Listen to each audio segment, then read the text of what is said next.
किसी को मत पुकारो किसी मदद के लिए सिवाय अल्लाह। वन्नल मसाजिद लिल्लाह फला तदउ मअल्लाहि अहदा।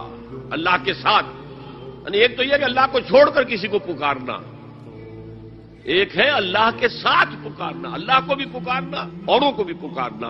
बदतरीन शिर्क है दुआ अल्लाह के लिए, निदा अल्लाह के लिए। हम न फरिश्ते को पुकार सकते हैं और न किसी वलीउल्लाह को पुकार सकते हैं। पुकारो अल्लाह को।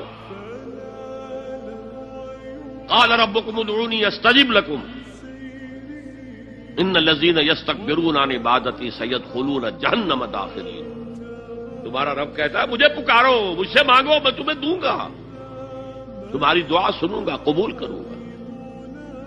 और जो बरबिनाए तकब्बुर मुझसे नहीं मांगते वो जहन्नम में दाखिल होंगे, जलील व खार होगा। अब देखिए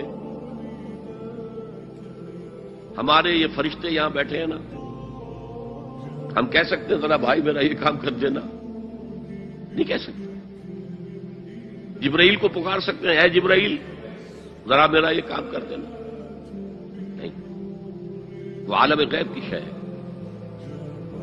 किसी वलीउल्लाह की रूह को पुकार कर कहना कि मेरी ये मुश्किल दूर कर दे, नहीं।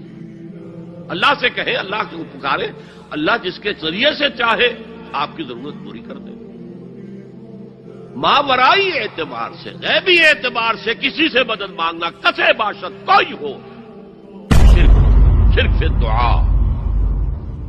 लेकिन गैबी तौर पर किसी के बारे में यह अकीदा रख कर के वो मेरी मुश्किल कुशाई कर सकता है, आदत रवाई कर सकता है, मेरी मदद कर सकता है, ये शिर्क है।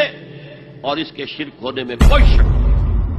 अन्नल मसाजिद लिल्लाह फला तदउ मअल्लाहि अहदा। हुजूर ने एक बात, मुझे मतन याद नहीं है, बहुत प्यारी फरमाई। देखो इंसानों से तुम मांगते हो कुछ, तो एक दफा तो उसके माथे पर, तेवरी पर बल पड़ ही जाता है, ये क्यों मेरे सामने हाथ सवाल किया, क्यों मुझसे मांग रहा है, चलिए बाद में कुछ वो दे ही दे, कि नागवार गुजरता है। अरे उससे मांगो जो कहता है कि मुझसे मांगो और मैं दूंगा। वो ना मांगने पे नाराज है, उससे नहीं मांगते। हुजूर के बारे में तो आया है कि आप इतने खुददार थे सल्लल्लाहु अलैहि वसल्लम कि अगर सवारी पर होते थे और आपका कोड़ा नीचे गिर जाता था तो किसी से ये नहीं कहते थे कि ये कोड़ा मुझे उठा के दे दो, बल्कि खुद सवारी से उतरकर कोड़ा उठाते थे।